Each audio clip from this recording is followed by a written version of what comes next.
बानिया PTI Imran Khan के साथ मुलाकात के मुतालिक इस वक्त सोशल मीडिया पे मुतअद्दिद अफवाहें गर्दिश कर रही हैं। इन अफवाहों को एक खबर का रूप दिया है सीनियर सहाफ़ी और तज्जियाकार नईम अशरफ भट्ट ने, और बताया है कि आखिरकार इमरान खान को उस रात ले कहाँ जाया गया था। इसके साथ ही साथ दिनेश कुमार जो कि सेनेटर हैं और हिंदू कम्युनिटी से ताल्लुक़ रखते हैं, इनने मुस्लिम लीडर्स को और पाकिस्तानी हुकाम को झंझोड़ के रख दिया है। आखिर इनने क्या इंकशाफात किए हैं और क्या कहा है, ये भी आपकी खिदमत में रखेंगे। साथ ही साथ वज़ीर-ए-आज़म पाकिस्तान ने भी जो है वो एक खिताब किया है, और इस खिताब के दौरान इनने कहा है कि आवाम को बहुत जल्द रिलीफ मिलेगा। लेकिन ये रिलीफ किस नौइयत का होगा और इसके ऊपर सहाफ़ियों का क्या कहना है, ये भी आपकी खिदमत में रखेंगे। इसके साथ ही साथ खैबर पख्तूनख्वा की जानिब से भी एक खबर आ रही है, और खैबर पख्तूनख्वा हुकूमत के हवाले से ये कहा जा रहा है कि इनने बजट के हवाले से एक अहम फ़ैसला महफूज कर लिया है, और ये फ़ैसला तहरीक इंसाफ की कारकुनान और तहरीक इंसाफ के सोशल मीडिया की जानिब से तनकीद का निशाना बनाया जा रहा है, और कहा यह जा रहा है कि ये फ़ैसला सरासर गलत है और इमरान खान की कैद तन्हाई के ऊपर एक समझौता है। साथ ही साथ आपकी खिदमत में ये भी रखेंगे कि पाकिस्तान पीपल्स पार्टी की जानिब से भी एक हाथ बढ़ाया गया है। आखिर ये क्या कहानी है, आपको तफसीलात से आगाह करेंगे। गुजारिश ये है कि आखिर तक हमारे साथ ज़रूर रहिएगा। जी हाँ नाज़रीन इकराम, बात करते हैं वज़ीर-ए-आज़म शहबाज शरीफ के रिलीफ के हवाले से।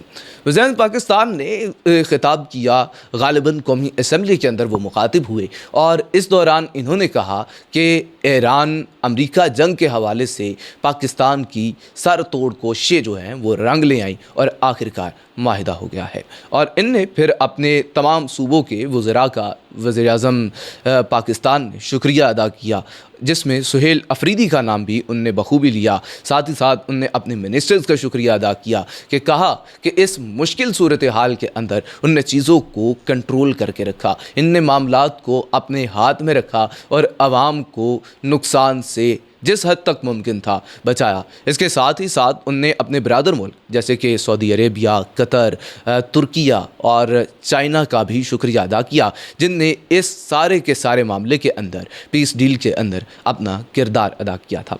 इसके बाद वज़ीर-ए-आज़म पाकिस्तान साहब आए अवाम की जानिब, और अवाम को उन्होंने एक तसल्ली दी, एक हौसला दिया, और उनने कहा कि जनाबे वाला अवाम तक भी रिलीफ पहुँचेगा, क्योंकि ईरान अमरीका जंग की वजह से पूरी दुनिया के अंदर क्राइसिस था। आपके सामने इंडिया की मिसाल है, आपके सामने बांग्लादेश की मिसाल है, दीगर ममालिक की उनने मिसाल दी, और उनने कहा कि क्राइसिस था, जिस क्राइसिस की वजह से इन्फ्लेशन थी और पेट्रोल की, डीज़ल की कीमतें बढ़ चुकी थी। और अब उनने कहा है कि बहुत जल्द, आज जुमा है तो जुमे के रोज़ हमने फ़ैसला करना है, बहुत जल्द आपको एक खातर खा कमी जो है वो सामने आएगी, जिस पर मुतअद्दिद सहाफ़ियों ने बात की। कुछ ने कहा कि अब हो जाएगा, बहुत जल्द आवाम तक रिलीफ पहुंचेगा और अच्छा फ़ैसला सामने आएगा।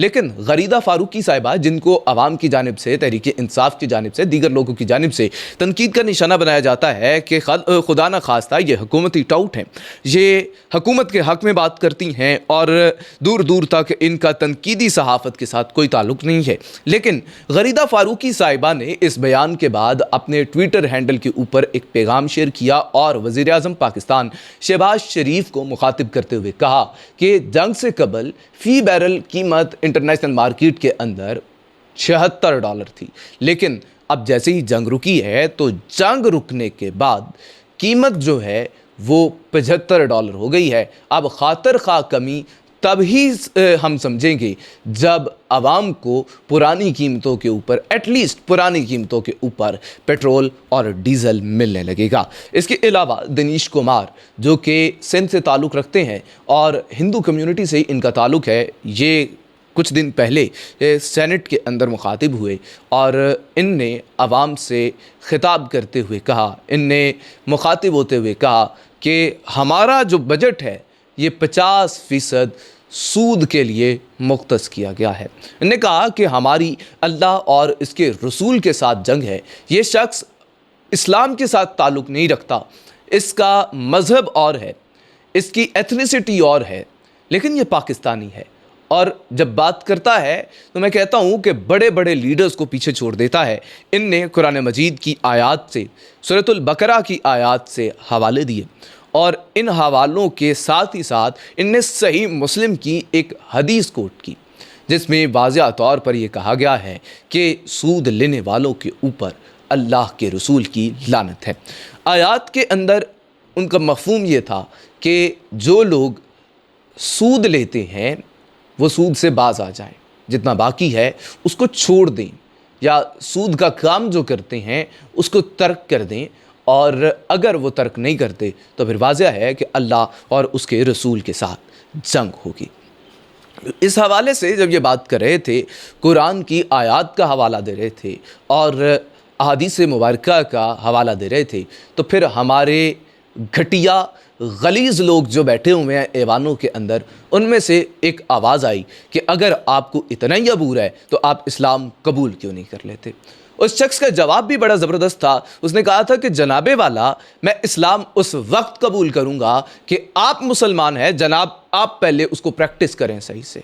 मुझे इस्लाम के साथ कोई मसला नहीं है, अगर आप उसको प्रैक्टिस कर लेते हैं जो कि मुसलमान है, तो मैं अलल ऐलान ये कहता हूँ कि मैं भी इस्लाम को कबूल कर लूँगा।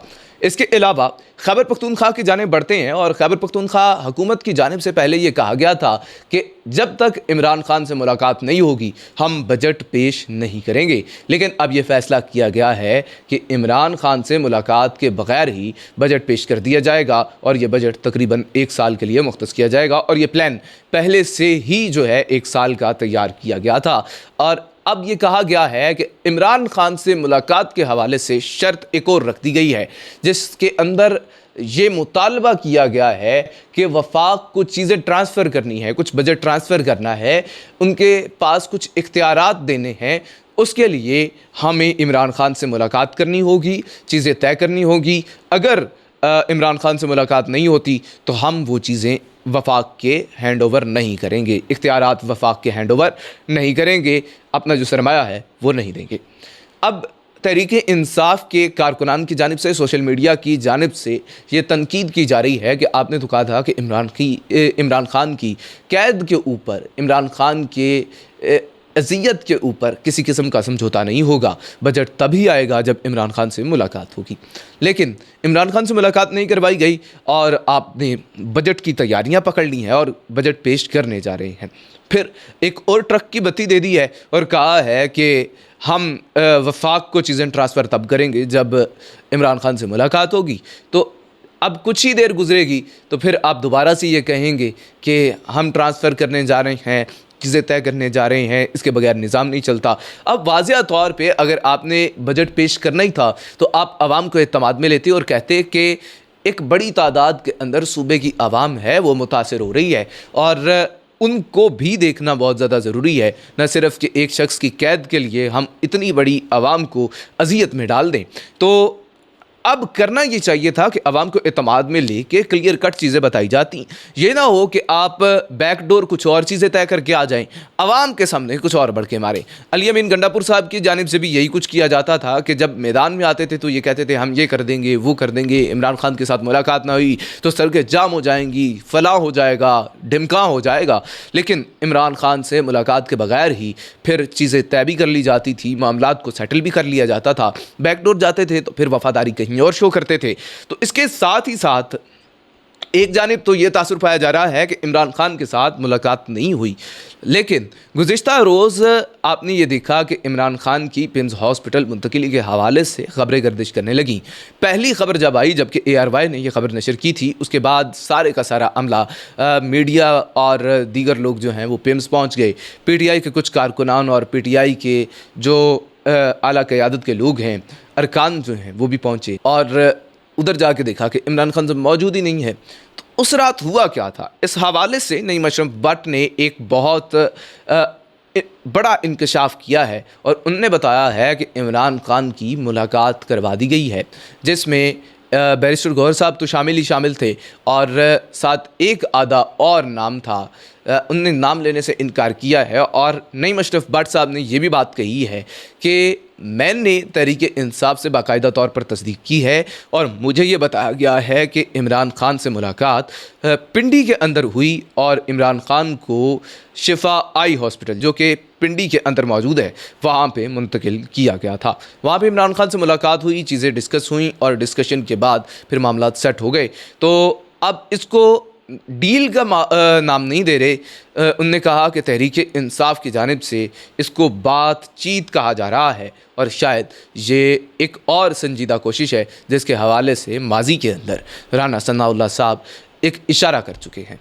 इसकी तफसीली रिपोर्ट मैं कुछ ही देर में आपकी खिदमत में रखूँगा, लेकिन उसके लिए गुजारिश ये है कि आप इस चैनल को सब्सक्राइब कर दें और सब्सक्राइब करने के बाद बेल आइकन भी दबा दें ताकि हमारे चैनल की लेटेस्ट अपडेट्स आप तक बआसानी पहुँच सके।